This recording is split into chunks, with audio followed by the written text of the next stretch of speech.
Friends, good morning. कसे आहात तुम्ही? मी शुभांगी तुमच्या सगळ्यांचं स्वागत करत आहे माझ्या चॅनल ममाज वर्ल्डमध्ये. सो काल मी जास्त व्हिडिओ शूट नाही करू शकले कारण की काल आम्ही सकाळ सकाळी मिहीचं ॲडमिशन करायला गेलो आणि मिहीचं ॲडमिशन केल्यानंतर आमच्या सखूचा पण बड्डे होता. सो ॲक्च्युली सखीचा बड्डे नाशिकमध्ये होता पण आम्ही नाही जाऊ शकलो कारण की मिहीरचं सगळं इथेच चालू होतं ॲडमिशन प्रोसिजर आणि मेन म्हणजे विशालची तब्येत पण ठीक नव्हती.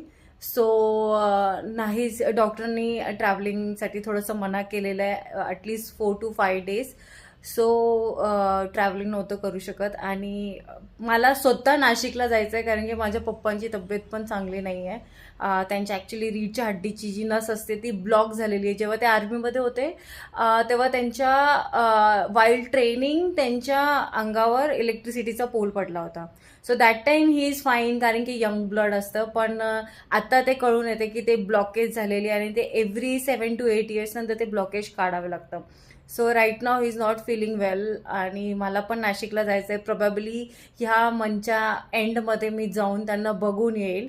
So let's hope for the best. आणि हे सांगायचं होतं की माझ्या भाऊचं ॲडमिशन झालं आहे. Bye bye.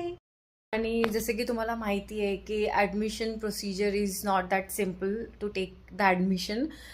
बेसिकली जर तुमचा चाइल्ड 3 वर्षाचा झालेला आहे सो तुम्ही त्याला नर्सरीमध्ये टाकू शकता, पण I will suggest you guys to go ahead with the school admissions, not a preschool admissions, कारण की फर्स्ट क्लासमध्ये जाताना खूप जास्त प्रॉब्लेम होतो. सो तुम्ही नर्सरीमध्ये स्कूलमध्ये घेतलं ॲडमिशन तर ते इझी पडतं मुलांना पण. आणि मी माझ्या मिहीरला प्रीस्कूलमध्ये का टाकलं कारण की हनीबनी खूप छान स्कूल आहे. बेसिकली त्यावेळेस खूप जास्त कोविड चालू होतं आणि मला माझ्या चाइल्डचं एज्युकेशन खराब नव्हतं करायचं आणि ॲक्च्युली खूप चांगलं झालं की मी त्याला स्कूलमध्ये टाकलं. त्याच्यामध्ये खूप जास्त इम्प्रूव्हमेंट आले स्लोली ग्रॅज्युअली आणि आता तर तो खूप छान करतो आहे.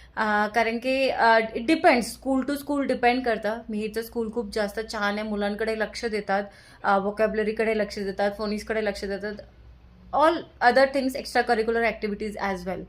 So I will suggest you guys to go ahead with the school कारण की मुलांमध्ये डिसिप्लिन असणं पण खूप जास्त गरजेचं आहे. आणि आजकाल एक नवीन गोष्ट तुम्हाला सांगायची म्हणजे आजकाल पेरेंट्सचा पण इंटरव्ह्यू होतो की जेव्हा तुम्ही स्कूलमध्ये जाता मुलं एक्झामिनेशन्सचं मुलांना एक्झाम तर द्यावंच लागते, एक्झाम क्लिअर करावंच लागते, पण त्या मुलांचा इंटरव्ह्यूसोबत पेरेंट्सचं पण इंटरव्ह्यू होतं.